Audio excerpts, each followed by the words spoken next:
The problem, U.S. politicians say the government is going broke. President Barack Obama's solution, every federal government agency must cut spending in the next 10 years, even the military, which consumes about 20% of the annual U.S. budget.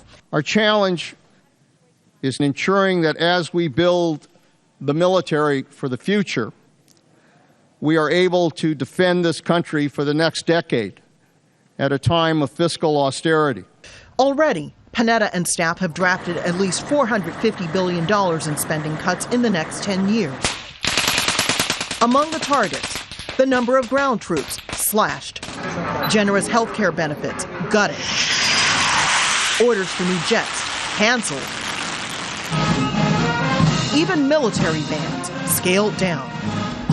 Defense officials say the cuts reflect a change in priorities for how, when, and where the U.S. will use its military might. But they insist any cuts won't leave the U.S. less safe. Secretary Panetta has argued that cutting the defense budget by more than $450 billion could not only put the U.S.'s security at risk, but could also jeopardize the fragile economic recovery.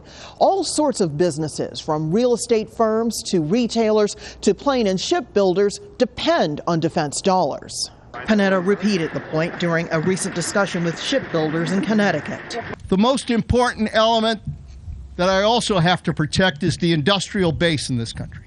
Defense budget experts say the biggest problem facing the Obama administration will be political.